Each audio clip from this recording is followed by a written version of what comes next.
नमस्कार दोस्तों, मैं अमन कुमार आपका दोस्त यूट्यूब पर दमन क्लासेस में आपका फिर से स्वागत करता हूं। आज हम पढ़ेंगे मानसिक विकास यानी मेंटल डेवलपमेंट, जिसमें से हम जानेंगे शिशुअवस्था में मानसिक विकास, बाल्यावस्था में मानसिक विकास और किशोरावस्था में मानसिक विकास। तो चलिए शुरू करते हैं। शिशु के मानसिक विकास का शारीरिक विकास से गहरा संबंध होता है। जो शिशु होता है उसके मानसिक विकास का शारीरिक विकास से गहरा संबंध होता है। आयु में वृद्धि के साथ साथ शिशु के मानसिक विकास में भी वृद्धि होती है, यानी जैसे जैसे उसकी आयु बढ़ती जाती है उसके मानसिक विकास में वृद्धि होती जाती है। मानसिक विकास से तात्पर्य उन सभी दक्षताओं से है जिससे शिशु वातावरण का ज्ञान प्राप्त करता है और अपने आप को वातावरण में समायोजित करता है। शिशुअवस्था में शिशु का मानसिक विकास तीव्र गति से होता है। शिशुअवस्था में शिशु का जो मानसिक विकास है वो तीव्र गति से होता है। तो चलिए शुरू करते हैं। सबसे पहले शिशुअवस्था में मानसिक विकास, जिसमें से पहला है प्रथम माह। प्रथम माह में शिशु कोरी स्लेट के समान होता है। प्रथम माह में शिशु कोरी स्लेट के समान होता है। वह ना तो कुछ कर पाता है और ना ही बोल पाता है, तो अपनी जो आवश्यकताएं होती है उनकी पूर्ति अन्य क्रियाओं के माध्यम से करता है। जैसे कि उसे जब भूख लगती है, प्यास लगती है या नींद आती है या अन्य आवश्यकताएं होती है, तो इन सब की पूर्ति वह रोने से, चिल्लाने से या हाथ पर पटकने से और जोर से आवाज करने से करता है। यानी जब शिशु को भूख, प्यास, नींद या अन्य आवश्यकताएं होती है तो इन सब की पूर्ति वह रोने से, चिल्लाने से, हाथ पर पटकने से और जोर से आवाज करने से करता है। नेक्स्ट है दूसरा माह। दूसरे माह में शिशु ध्वनि की तरफ आकर्षित होता है। दूसरे माह में शिशु ध्वनि की तरफ आकर्षित होता है और वस्तुओं को ध्यान से देखता है। नेक्स्ट है चौथे माह। चौथे माह में शिशु वस्तुओं को पकड़ने का प्रयास करता है। चौथे माह में शिशु वस्तुओं को पकड़ने का प्रयास करता है और अपनी मां तथा प्रियजनों को देखकर मुस्कुराता है। नेक्स्ट है छठे माह। छठे माह में शिशु वस्तुओं को पकड़कर मुंह में डालना, अपना नाम सुनकर समझना और सहारे से बैठना आदि सीखता है। आपने अक्सर देखा होगा जब किसी शिशु को कोई वस्तु दे देते हैं तो वह तुरंत मुंह में डालने लग जाता है, या हम किसी शिशु को बार बार उसी नाम से पुकारते हैं तो वह समझ जाता है कि मेरा यही नाम है। नेक्स्ट है 10वें माह। 10वें माह में शिशु घुटनों के बल चलने लग जाता है। 10वें माह में शिशु घुटनों के बल चलने लग जाता है और वस्तुओं को छूने तथा इधर उधर करने और उन्हें तोड़ने फोड़ने में रुचि लेने लग जाता है। 10वें माह में शिशु घुटनों के बल चलने लग जाता है और वस्तुओं को छूने, इधर उधर करने या उनको तोड़ने फोड़ने में रुचि लेने लग जाता है। नेक्स्ट है प्रथम वर्ष। प्रथम वर्ष में शिशु छोटे छोटे शब्दों को बोलने लग जाता है। प्रथम वर्ष में शिशु छोटे छोटे शब्दों को बोलने लग जाता है और चलने का प्रयास करता है तथा अपने माता पिता या भाई बहन की क्रियाओं का अनुकरण करने लग जाता है। यानी जैसे उसकी माता पिता या भाई बहन क्रियाएं करते हैं वैसे ही उनकी देखकर नकल करने लग जाता है। नेक्स्ट है दूसरे वर्ष। दूसरे वर्ष में शिशु 2-3 शब्दों के वाक्य बोलने लग जाता है। दूसरे वर्ष में शिशु 2-3 शब्दों के वाक्य बोलने लग जाता है। नाम लेने पर वस्तुओं को बताता है और पूछने पर आंख, कान, नाक और हाथ की तरफ संकेत करता है। नेक्स्ट है तीसरे वर्ष। तीसरे वर्ष में शिशु संख्याओं को दोहराने लग जाता है। तीसरे वर्ष में शिशु संख्याओं को दोहराने लग जाता है और वस्तुओं को सही स्थान पर रखता है। जो वस्तु होती हैं उनको सही स्थान पर रखता है। नेक्स्ट है चौथे वर्ष। चौथे वर्ष में शिशु 4-5 तक गिनती गिन लेता है। चौथे वर्ष में शिशु 4-5 तक गिनती गिन लेता है और अक्षर को लिखना सीख जाता है। चौथे वर्ष में अक्षर को भी लिखना सीख जाता है। नेक्स्ट है 5वें वर्ष। 5वें वर्ष में शिशु के ज्ञानेंद्रियों का विकास हो जाता है। 5वें वर्ष में शिशु की जो ज्ञानेंद्रियां होती हैं उनका विकास हो जाता है।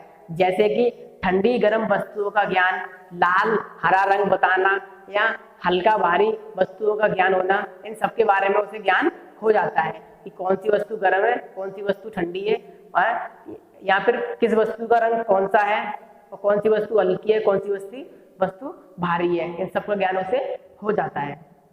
तो ये था आपका शिशुअवस्था में मानसिक विकास। अब नेक्स्ट हम पढ़ेंगे बाल्यावस्था में मानसिक विकास। इसमें से पहला है छठवां वर्ष। छठे वर्ष में बालक आसान प्रश्नों के उत्तर देने लग जाता है। छठवें वर्ष में बालक आसान प्रश्नों के उत्तर देने लग जाता है और बिना रुके 15 से 20 तक गिनती सुना देता है। बिना रुके 15 से 20 तक गिनती सुना देता है। नेक्स्ट है सातवां वर्ष। सातवें वर्ष में शिशु छोटी छोटी घटनाओं का वर्णन करने लग जाता है। सातवें वर्ष में शिशु छोटी छोटी घटनाओं का वर्णन करने लग जाता है और वस्तुओं में समानता और अंतर करने भी लग जाता है। नेक्स्ट है आठवां वर्ष। आठवें वर्ष में शिशु छोटी छोटी कविताएं तथा कहानियों को याद करने लग जाता है। जो छोटी छोटी कविताएं और कहानियां होती हैं उनको याद करने लग जाता है और उनके प्रश्नों के उत्तर देने में भी सक्षम हो जाता है। नेक्स्ट है नौवां वर्ष। नौवें वर्ष में शिशु समय, दिन, तारीख आदि बताने लग जाता है। नौवें वर्ष में शिशु दिन, तारीख, समय आदि बताने लग जाता है और रुपए पैसे भी गिन लेता है। नेक्स्ट है 10वें वर्ष। 10वें वर्ष में शिशु को दिनचर्या का ज्ञान हो जाता है। 10वें वर्ष में जो शिशु की दैनिक दिनचर्या होती है उसका नियमित ज्ञान उसे हो जाता है और अपने कार्य स्वयं कर लेता है। नेक्स्ट है 11वें वर्ष। 11वें वर्ष में शिशु में तर्क, जिज्ञासा, निरीक्षण शक्ति का विकास हो जाता है। यानी 11वें वर्ष में तर्क यानी प्रश्न करने, जिज्ञासा यानी जानने, निरीक्षण यानी जांच परख करने का विकास हो जाता है। नेक्स्ट है 12वें वर्ष। 12वें वर्ष में शिशु तर्क और समस्या समाधान की योग्यता का विकास हो जाता है। 12वें वर्ष में शिशु तर्क यानी प्रश्न करने और समस्याओं को समाधान करने की योग्यता का विकास उसमें हो जाता है। तो ये हमने जाना बाल्यावस्था में मानसिक विकास। नेक्स्ट अब हम पढ़ेंगे किशोरावस्था में मानसिक विकास। तो पहले हमने जाना शिशुअवस्था में मानसिक विकास, फिर हमने जाना बाल्यावस्था में मानसिक विकास और नेक्स्ट हम जानते हैं किशोरावस्था में मानसिक विकास, जिसमें से पहला है किशोरावस्था में सोचने, समझने, विचार करने तथा समस्या समाधान करने की योग्यता का विकास हो जाता है। यानी किशोरावस्था में किशोरों में सोचने, समझने, विचार करने तथा समस्याओं का समाधान करने की योग्यता का विकास हो जाता है। नेक्स्ट है 16 साल तक पूर्ण विकास। यानी 16 साल की उम्र तक लगभग किशोर तथा किशोरियों का पूर्ण मानसिक विकास हो जाता है। 16 साल की उम्र तक जो उनका मानसिक विकास है वो पूर्ण हो जाता है। नेक्स्ट है भाषा, शब्द भंडार विस्तृत। यानी किशोरावस्था में किशोर तथा किशोरियों के शब्द भंडार में वृद्धि हो जाती है। जो उनका शब्द भंडार होता है वो काफी विस्तृत हो जाता है। पढ़ने लिखने की योग्यता बढ़ने के कारण जो उनकी पढ़ने लिखने की योग्यता है वो बढ़ने के कारण किशोर पत्रिकाएं, कहानियां, उपन्यास तथा अखबार में रुचि लेने लगते हैं। किस किस में लेने लगते हैं? पत्रिकाएं, उपन्यास, कहानियां और अखबार, इन सब में रुचि लेने लगते हैं। नेक्स्ट है कल्पना शक्ति का विकास। किशोरों में कल्पना शक्ति की अधिकता होती है जिसके कारण उनमें दिवा स्वप्न यानी जिनके कारण उनमें दिवा स्वप्न देखने की प्रवृत्ति होती है। क्योंकि किशोरों में कल्पना शक्ति का विकास हो जाता है इसीलिए उनमें दिवा स्वप्न देखने की प्रवृत्ति जागृत हो जाती है। किशोरों की अपेक्षा किशोरियों में कल्पना शक्ति ज्यादा होती है। वह इनका उपयोग संगीत, कला, चित्रकार आदि कार्यों में रुचि लेने में करती हैं। नेक्स्ट है रुचियों का बहुमुखी विकास। किशोरावस्था में किशोर तथा किशोरियों में रुचियों का बहुमुखी विकास हो जाता है। जैसे शारीरिक स्वास्थ्य, मानसिक स्वास्थ्य, अच्छा भोजन, वेशभूषा, चरित्र, चल चरित्र, दूरदर्शन आदि विषयों में रुचि लेने लगते हैं। नेक्स्ट है सैद्धांतिक, व्यवहारिक, तथा वैज्ञानिक में रुचि। किशोरावस्था में किशोर तथा किशोरियों में जिज्ञासा की प्रबलता बहुत ज्यादा होती है। किशोर तथा किशोरियों में जो जिज्ञासा की प्रबलता होती है वह बहुत ज्यादा होती है, जिसके कारण वह शीघ्र सीखने का प्रयास करते हैं, यानी जल्दी से जल्दी सीखने का प्रयास करते हैं, जिनमें वे सैद्धांतिक, व्यवहारिक और वैज्ञानिक इन सभी दर्शनों में रुचि लेने का प्रयास करते हैं, क्योंकि किशोरावस्था में उनके सीखने का विकास तीव्र होता है। तो ये था हमारा शिशुअवस्था में मानसिक विकास, बाल्यावस्था में मानसिक विकास और किशोरावस्था में मानसिक विकास। नेक्स्ट हम पढ़ेंगे संवेगात्मक विकास। अब नेक्स्ट हम जानेंगे संवेगात्मक विकास यानी इमोशनल डेवलपमेंट। उससे पहले जानते हैं संवेग का अर्थ क्या है, संवेग कौन कौन से होते हैं, उनके बारे में जानते हैं। चलिए देखते हैं। संवेगात्मक विकास यानी इमोशनल डेवलपमेंट। संवेग का अर्थ होता है वेग से मुक्त। संवेग का अर्थ वेग से मुक्त होता है। आंग्ल भाषा में संवेग को इमोशन कहते हैं। जो आंग्ल भाषा है उसमें संवेग को इमोशन कहते हैं। इमोशन दो शब्दों से मिलकर बना है, ई प्लस मोशन, जहां ई का अर्थ होता है अंदर से और मोशन का अर्थ होता है गति। जहां ई का अर्थ होता है अंदर से और मोशन का अर्थ होता है गति। इस प्रकार इमोशन का अर्थ होता है आंतरिक भावों को बाहर की ओर गति देना। इस प्रकार इमोशन का अर्थ होता है कि आंतरिक भावों को बाहर की ओर गति देना, यानी जो हमारे आंतरिक, जो हमारे अंदर के भाव है उनको बाहर की तरफ प्रकट करना। संवेग के संबंध में हमारे वुडवर्थ महोदय ने एक बात बोली है कि संवेग व्यक्ति की उत्तेजित दशा है। यह क्वेश्चन हर एग्जाम में यह क्वेश्चन बहुत आता है। यह क्वेश्चन हर बार पूछ लिया जाता है कि संवेग व्यक्ति की उत्तेजित दशा है, यह किस मनोवैज्ञानिक ने बोला है, तो वो है आपके वुडवर्थ। अब नेक्स्ट हमारे एक और मनोवैज्ञानिक है मैकडूगल, जिन्होंने संवेग को 14 प्रकार बताए हैं।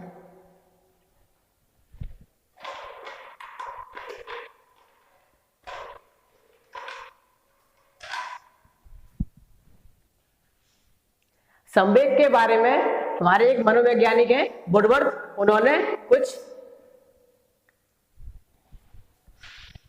अब नेक्स्ट हम जानेंगे संवेगात्मक विकास यानी इमोशनल डेवलपमेंट। तो चलिए शुरू करते हैं। सबसे पहले जानते हैं संवेग का अर्थ। संवेग का अर्थ होता है वेग से मुक्त। संवेग का अर्थ होता है वेग से मुक्त।